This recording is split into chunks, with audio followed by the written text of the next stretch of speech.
Swadika, good morning and welcome to Newsline. I'm Cholapansa Navrula. Thank you very much for joining us on this Monday's edition. And let's take a look at today's top stories.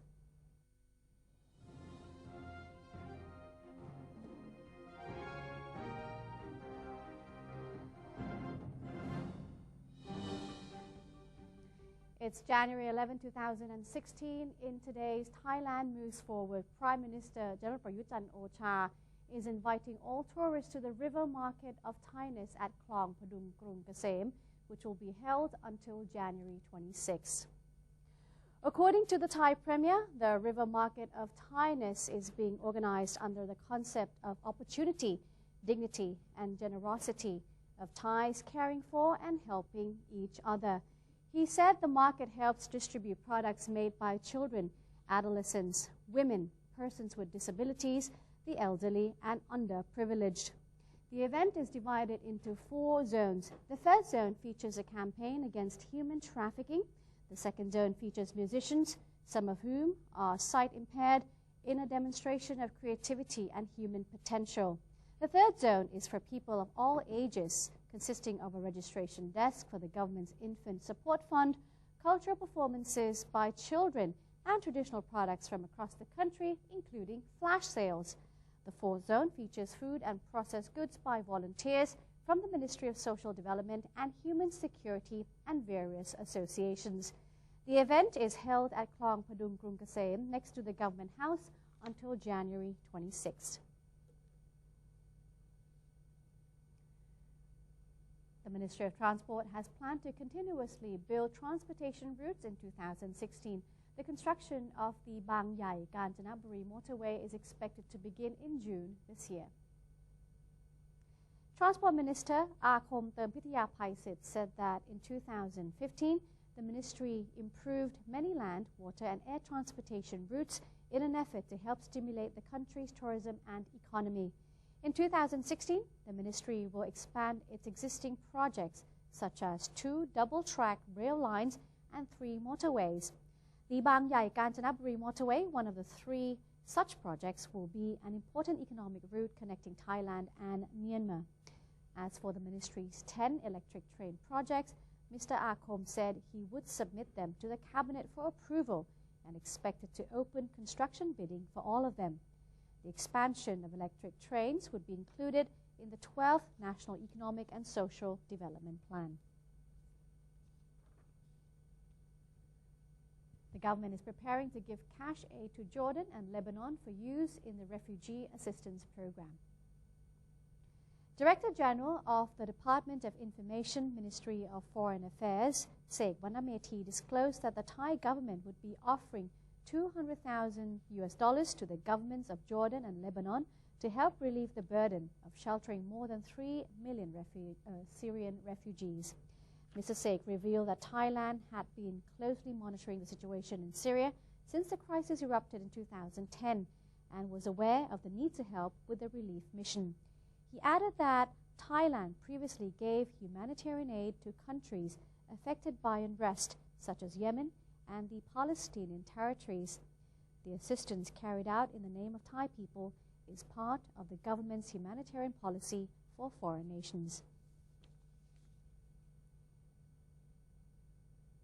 And according to the government spokesperson, Prime Minister General Prayut Chan-o-cha has asked rubber farmers not to pressure the government into paying rubber subsidies, as he promised there would be appropriate assistance.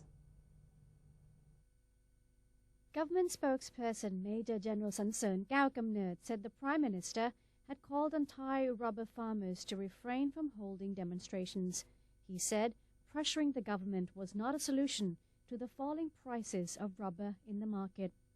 General Prayut promised to deliver on other assistance measures, saying there were 16 rubber-related projects waiting to be implemented, all of which are expected to help the country achieve sustainability in the rubber industry. Major General Sansern said the government did not have the funds to meet the farmers' demands.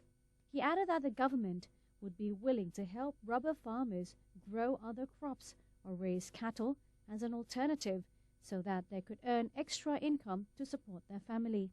Meanwhile, a group of rubber farmers held a press conference to announce that they would hold a meeting on January 12th in Trang province to discuss the situation in the rubber market, given that prices of rubber have been falling continually. According to the leader of the group, rubber farmers in southern provinces have been facing extreme adversity. He claimed that rubber prices should be higher despite the current global economic slowdown. He said farmers in many provinces had agreed to join the meeting this Tuesday, which will be held at the office of the Rubber Replanting Aid Fund. The leader of the group said the provincial authorities have been informed about the upcoming meeting, while assuring that it was not a demonstration. All of the suggestions and requests gathered at the meeting will later be submitted to the government. Farmers in Phichit province have found a way to survive the dry season by turning to water-efficient vegetables, while the irrigation office in Chiang Mai province has started the construction of a large tunnel to relieve water shortages. Phichit Governor Chatporn Radusadi and related agencies have called a meeting with local farmers in Thap Kla district to seek their ideas and suggestions on the drought-resistant agricultural project. Rice farmers in Thap Kla district have formed a group of vegetable growers following the government's call for suspension of rice cultivation as a result of drought. Government agencies are tasked with finding markets for them. Up north, meanwhile, the Chiang Mai Irrigation Office has started the construction of a large water tunnel linking different reservoirs in Mae district to relieve drought problems. The project is expected to be completed in August 2021. The Command Center to Combat Illegal Fishing, or CCCIF, paid a visit to the Port in Port Out of People Controlling Center in Chumphon province to monitor and prevent illegal fishing activities in Thai waters. The spokesperson for CCCIF, Vice Admiral Jumpon Lumpikanon, led a team comprising officials from the Marine Department, the Customs Department and the Ministry of Labour to inspect the work of the People Controlling Center in Chumphon. At the center, he held a discussion with officers regarding obstacles in regulating fishing while giving them moral support. He also talked to fishing vessel owners and crews and asked them to strictly follow fishing regulations. The inspection is part of CCCIF's efforts to establish order in the fishing industry, as well as preventing illegal, unregulated and unreported fishing. The spokesman for the Constitution Drafting Commission is confident that the first draft of the new charter will be ready within the week. CDC spokesman Thatchai Nat Chiang Mai said that the charter drafters are nearly finished drafting the new constitution, as there remain only a few articles which need to be concluded. Mr. Thatchai said that at the upcoming retreat, the CDC has planned its discussions in two parts, with the first part dedicated to reviewing every article in order to allow all members to be informed of all details and share any ideas they may have. The second part of discussions will work on all new elements that are intended to ensure Thailand will not experience a repeat of political conflicts while promoting transparency and also good governance. Mr. Thatchai is certain that by the end of the week, the details of the draft charter will be ready and the people will have the opportunity to read the text on January 29th as planned. The Stock Exchange of Thailand gave a strong assurance that the country's stock market is still stable. The comments were made after China decided to ditch its circuit breaker mechanism. Ms. Kesara Manchusi, president of the Stock Exchange of Thailand, said Thailand has been using the circuit breaker mechanism and it has been proven successful, evidenced by the fact that this mechanism has helped the Thai stock market to overcome many difficulties in the past. A circuit breaker refers to the measures used by stock exchanges during large sell-offs to avert panic selling. The president of Stock Exchange of Thailand's comments followed China's decision to scrap its broken stock market circuit breaker, which halted trading twice last week and had been blamed for exacerbating the market sell-offs it was designed to limit. Rapid growth of the Phuket tourism industry brings with it the need to remind travelers of the importance of safety during the high season.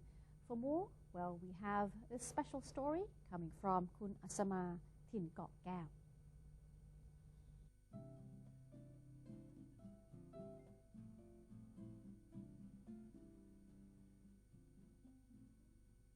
Phuket, the biggest island in Thai waters, has many beautiful beaches and remarkable landmarks, attracting visitors to sightsee around the Pearl of Andaman Sea.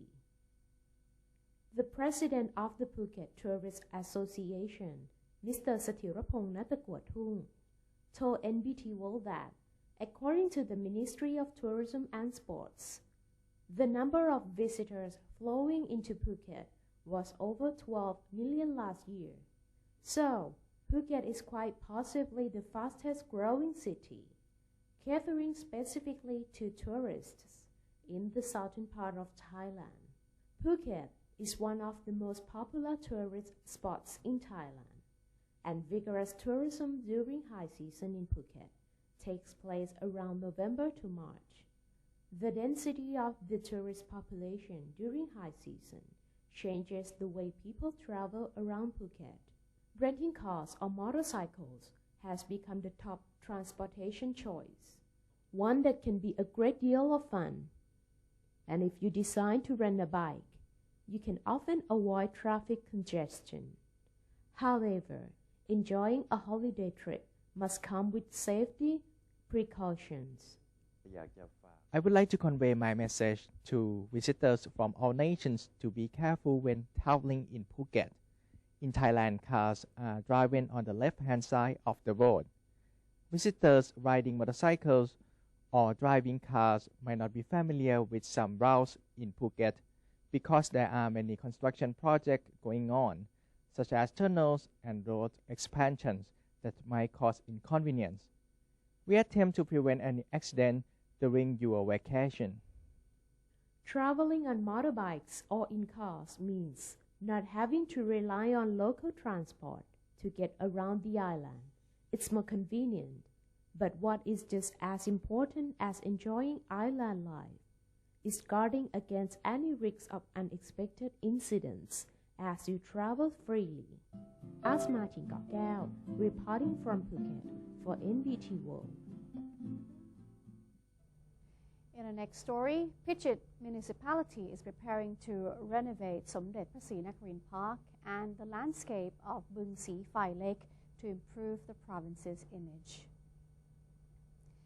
Phichit municipality has requested a budget of 10 million baht for the landscaping and renovation of the pavilion in the middle of Bung Si Phai Lake. The revamp will focus on the enhancement of the pavilion structure, while its original design will remain unchanged. Phichit Governor Chatporn Radusadi has called a meeting with the committee in charge of the management of Somdet Phasri Nakarin Park to discuss the renovation plan. The governor has voiced her support for the project. Phichit is one of the 13 provinces which has the Princess Mother Memorial Parks. After the renovations, the place is expected to better facilitate the recreational activities of residents and visitors. And that's it for Thailand Moves Forward. We'll now take a quick look at some of the exchange rates and also commodity prices. After that, we'll take a short break and Newsline will return with more. Stay with us.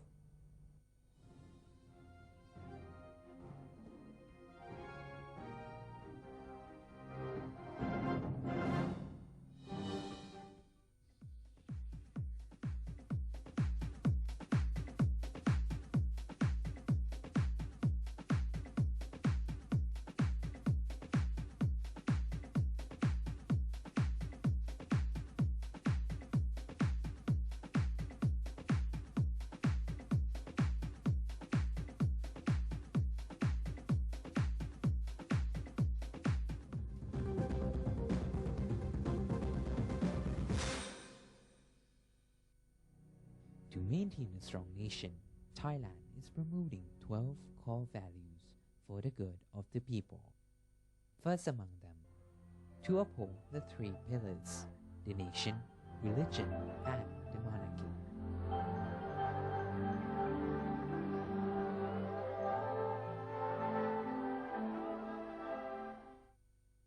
ASEAN Economic Community. Having the same hopes and mutual intentions to create sustainable growth and permanent economic progress within the framework of the ASEAN Comprehensive Investment Agreement. The ACIA exists to facilitate trade and commerce between member nations, as well as to improve quality of people's lives. One vision, one identity, one community.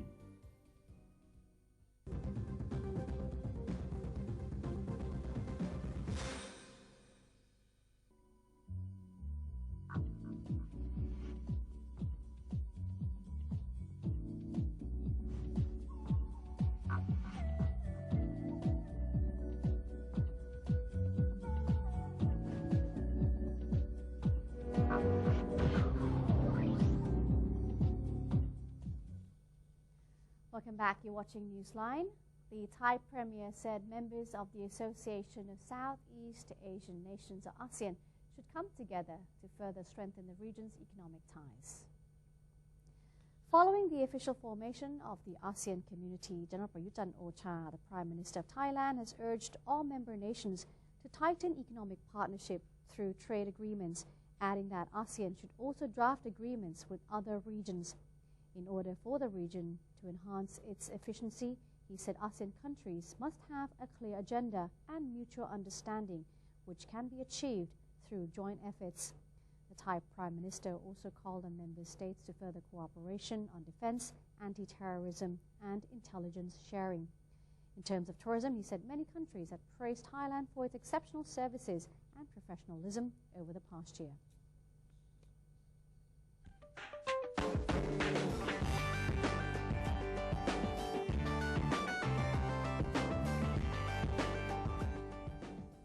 A projectile struck a clinic supported by international medical group Médecins Sans Frontières, or Doctors Without Borders, in North Yemen, killing 5 people and injuring 8. MSF Barcelona desk manager Teresa San Cristobal said that the hit on the Shera Hospital in Raze district, where the group has worked since November last year, occurred at 9:20 a.m. local time on Sunday. MSF said it was not clear who was behind the attack. In a statement on its Twitter account, MSF said it is the 3rd severe incident in the last 3 months and described the projectile as a rocket. MSF said all warring parties are regularly informed of the GPS coordinates of the medical sites where the group works and that MSF was in constant dialogue with them. She said an investigation would be carried out. Attacks on women in Cologne and other German cities on New Year's Eve have prompted more than 600 criminal complaints, with police suspicion resting on asylum seekers, putting pressure on Chancellor Angela Merkel and her open-door migrant policy. Some 2,000 people gathered on the steps of Cologne Cathedral on Saturday to call for an end to violence against women following mass attacks near the cathedral on New Year's Eve. The attacks, mostly targeting women and ranging from theft to sexual molestation, have prompted a highly charged debate in Germany about its welcoming stance for refugees and migrants, more than 1 million of whom arrived last year. The sudden nature of the violent attacks and the fact that they stretched from Hamburg to Frankfurt prompted Germany's Justice Minister Heiko Maas to speculate in a newspaper that they had been planned or coordinated. In Cologne, police said on Sunday that 516 criminal complaints had been filed by individuals or groups in relation to assault on New Year's Eve, while police in Hamburg said 133 similar charges had been lodged with the North German city.